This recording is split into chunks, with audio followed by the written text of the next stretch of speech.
Thank you very much, and good morning. It's a great pleasure and honor for me to be here. As you just heard, I have two roles. I'm a professor at Ewha Women's University, and I'm also a director of an IBS research center. And of course, I'm also not Korean. So I think I'm here to represent the foreign researchers that are leading research centers here in Korea.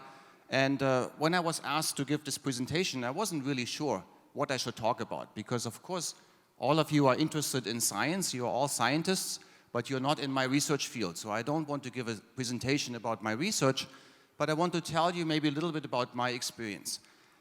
So I've been here in Korea now for 3.5 years, and in some sense that feels like I just arrived here, but 3.5 years is also quite a long time, right? So I'm kind of in between the newly arrived stage and the well-established stage. Before I came here, I spent 18 years as a researcher in a company at IBM in the United States, in San Jose, California. And there I was lucky enough to do research in a company, supported mostly by the company, but doing basic research in the prestigious IBM Basic Research Division.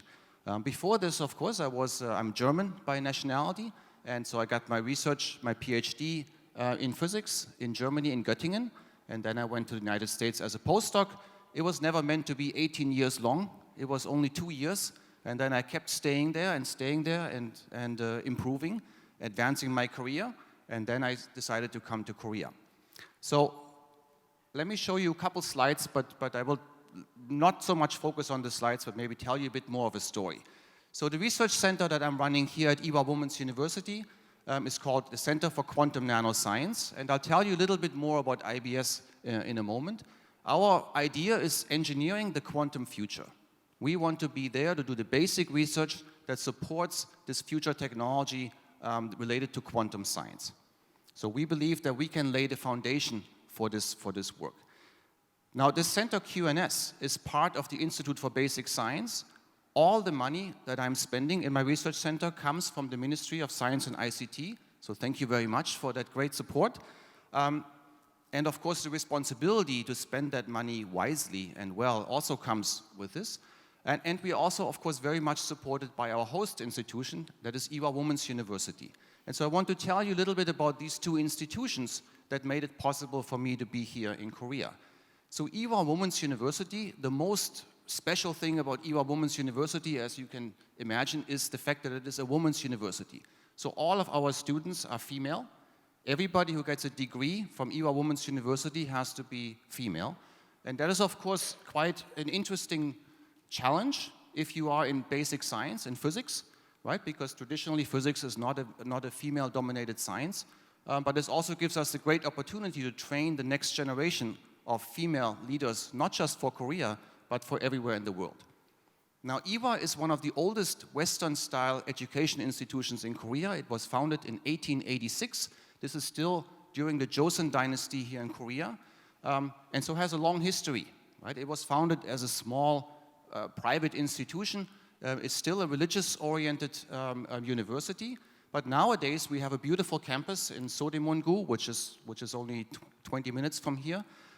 We have a great mix of modern facilities, like my research center, but also this beautiful building here, which is an architectural marvel. Many tourists come to see this facility, which is our main campus building. And we are a fairly large university. We have 23,000 students and about 1,000 faculty. So this is one of the bigger universities in Korea. IBS has a slightly complicated structure. My center is called an extramural research center. That means all the support for building and administration has to come from the university, and that includes the fact that they have to provide research space for the center. And so Ewha was fantastic in supporting my research by building a custom building for us. And so here's a little cartoon about this.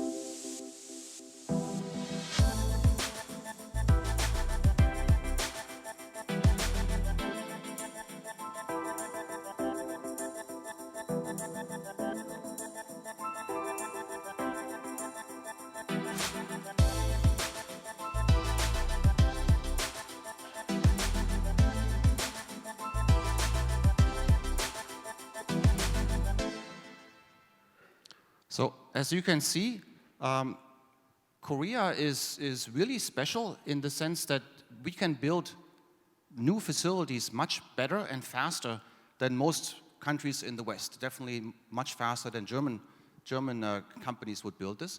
And I have to say, we moved into this building in the summer of this year, and so far everything is working quite beautifully. I'm really very impressed by the quality, not only the speed, but also by the quality of the construction of this research center. I was allowed to be very heavily involved in the engineering. I talked with the architecture companies every week about the planning of this building because it is really customized to my line of research. I'll tell you a little bit about this research in a moment. So this is one partner that I have here in Korea. The other most important, this is probably the most important slide I want to show you. This is a picture taken of my research team in our new building in September. We had a very big international conference we were hosting, and so this was part right before this conference. Most important thing you see here is the balance, I think, of Korean researchers and staff and foreign researchers and staff. My goal is to have 50% Korean researchers and 50% foreign researchers. Now, of course, our students are mostly Koreans. We have right now 2/3 of our students are Korean, 1/3 are non-Korean students. We have students from Bangladesh, Vietnam, and one from Switzerland. So we have an international pool of students. But I have to balance this with postdocs. And in a postdoc pool, we are 2/3 international postdocs and 1/3 domestic postdocs. There's two reasons for this. One is for Korean students that get their education in Korea. I think it is important for those students to go outside and do a postdoc in Europe or in Asia or in the United States, somewhere else. That is a good career step for them when they want to come back to Korea. So it's a little bit dangerous for Korean students to stay in Korea, I think. On the other hand, of course, for foreign postdocs, it is a very good experience to come, especially to come live in Seoul, very dynamic city, beautiful environment. We are in the Sinchon area, which is a party area, so students have a great life there. And so you can see that we have a good mix of international and domestic researchers. We also, of course, because we are a women's university, we have our students every student, as I said, who gets a degree from Ewha is female. We bring in a few students, male students, to balance this a little bit, but they have to get a degree in other places. I have one student who's getting a degree at KAIST, and 2 visiting students from Europe. They get their degree in Europe. And so we have a good mix of female and male and international and domestic researchers. So this is maybe the most important message that I can send. Now, being an IBS research center, I have the flexibility that I can spend money on bringing international postdocs to Korea. This is a really, really important aspect that IBS allows me to do, which is much easier than it would be for other Korean professors to do this, I think.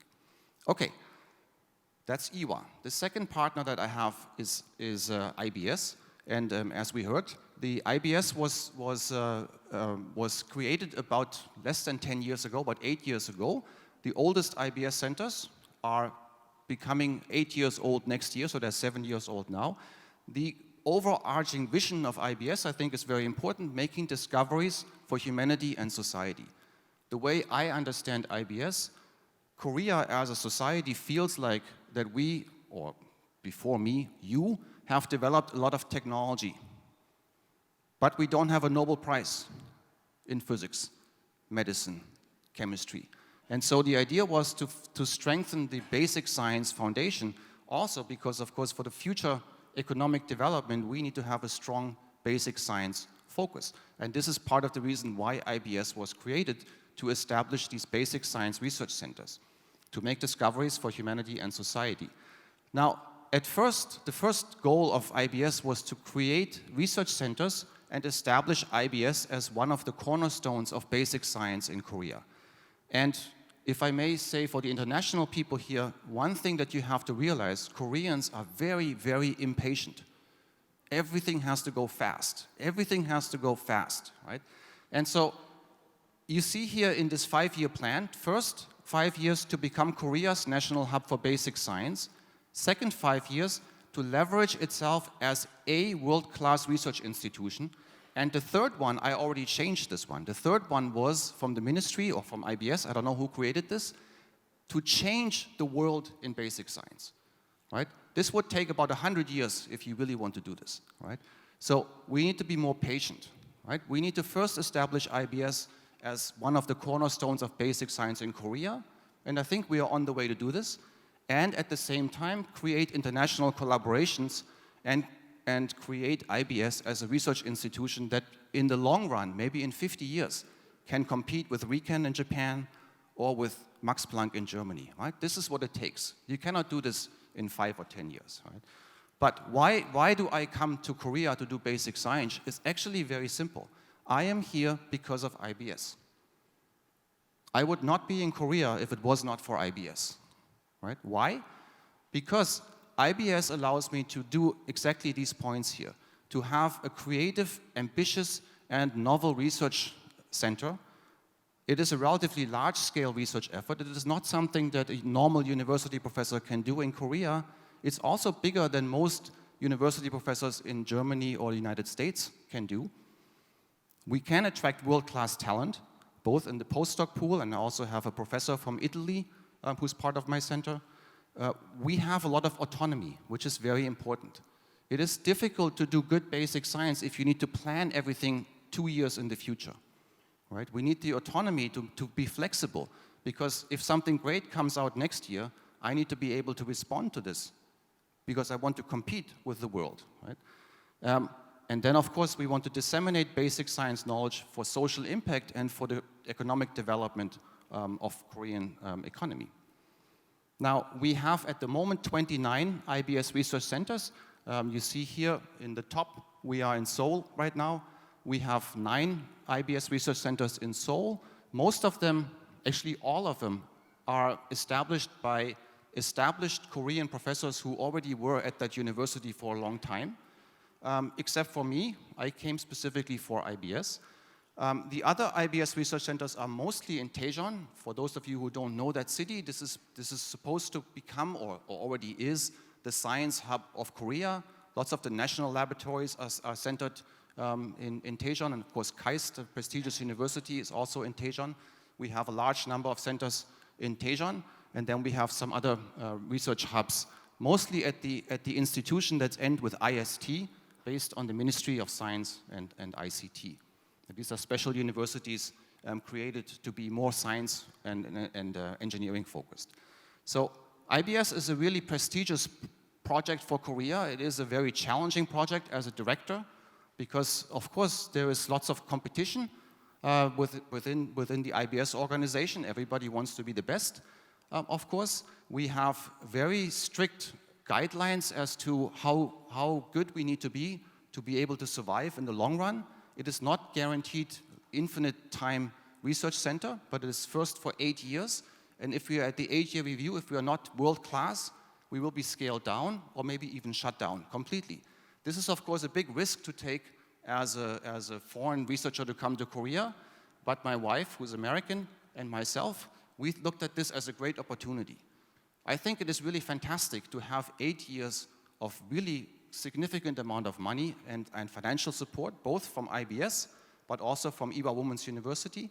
And I say, if I cannot make a world-class research center in 8 years, I will not be able to make a world-class research center at all, right? And then somebody else should get that chance. I'm not the right person for whatever reason, right? So this is a really, really important aspect, I think, of this IBS system. Okay, so in the remaining maybe 5 minutes, let me tell you a little bit about the work that we do. This is a slide I put in to show you, this is my advisory board, and I asked my advisory board to help me to define this term quantum nanoscience. What does that mean? Right? It's a very catchy term. It combines quantum science and nanoscience, of course, but what does it really mean? And so I want to point out who's in this panel here, starting from, I guess you're right, I always get confused with this. We have Anja Djajic, who's from UC Santa Barbara in the United States. Then we have Arjang Adevan, who's from Oxford, United Kingdom. Daniel Loss from Basel University in Switzerland. Don Eigler used to be my boss from IBM.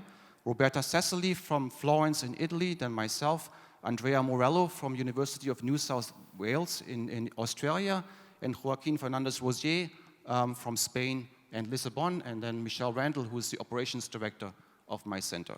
So you can see we can have an international advisory board that can help us, for example, to define what does the name even mean that I chose for the center.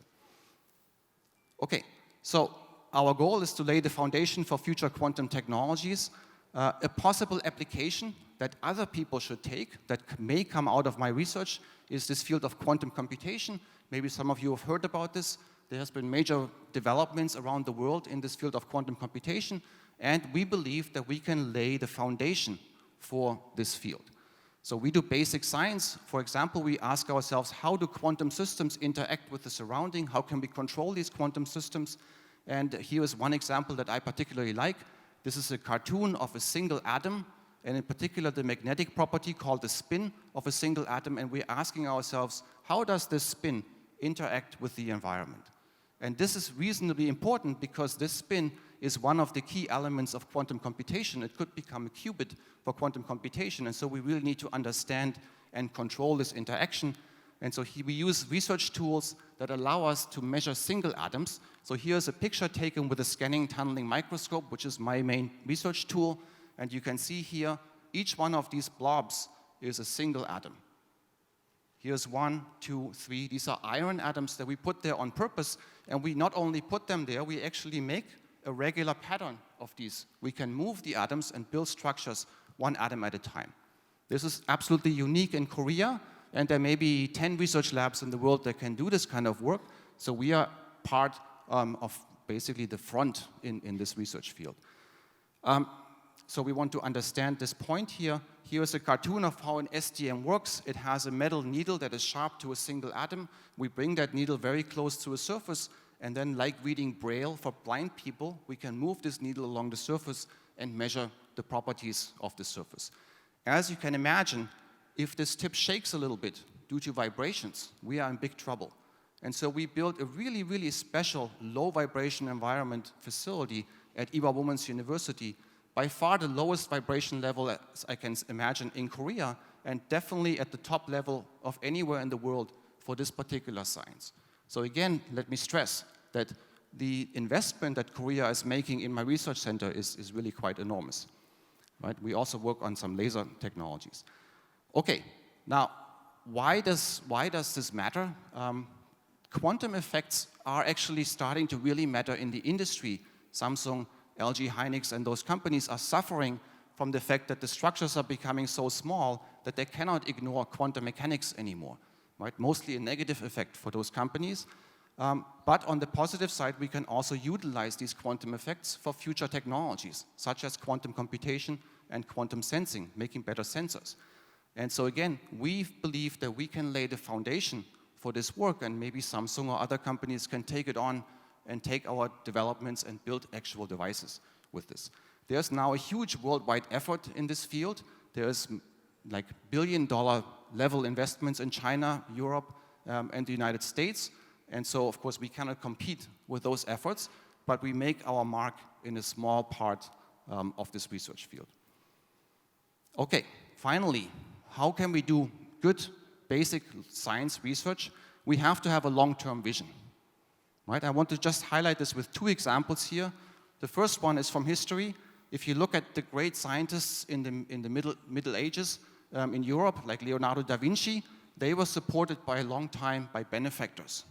Right? They didn't have to publish a paper every year, but they had to do great work for these benefactors. A more recent example that I really like is the detection of gravitational waves in the United States. This has been a research effort that started in approximately 1980s and took 25 years to come to completion. So for 25 years, the National Science Foundation of the United States supported this research effort because they knew that if they succeeded, it would be an absolutely revolutionary process. And of course, they received the Nobel Prize for this development right afterwards, right? So it took 25 years for this research. And so the most important lesson that we need to learn is we need to be patient. We need to invest and be patient, and then outcomes will come. Now, how do we do this in Korea? like everywhere else, we have stable funding, we have autonomy for the researchers, and we have sufficient time to achieve these breakthrough results. Let me just point out one more point here about this last point. This is an article that was published, I think, in 2018 by Rod Ruoff, who is also an IBS director from the United States. He came from the United States to Korea, and myself. And as you see here, Kicho Kwa Hak, Kiul Yomyon, Bali Bali, Buto Bolyola. Right? Koreans understand this, of course, better than me. My Korean is not that good. Korean is just very difficult, and I'm too old to do, study vocabulary. But the most important message here, we have to get rid of this mentality of fast, fast, fast changing. Because if we make a big investment, like building a building and putting all these research tools in there, we need time to utilize these research tools and perform high-level science. This is true for all basic science research, I believe. And so having sufficient time to achieve breakthroughs is very important. Also, I believe we need to create enthusiasm for basic research in the Korean community, and so we need to do more than just do good basic science. We need to do outreach to reach the people, because the people support the basic research in the end. And so we have YouTube channel, we have Facebook, Instagram, all these communications to try to reach people outside of science. And I think with this, I would like to end this presentation. Thank you very much for your kind attention.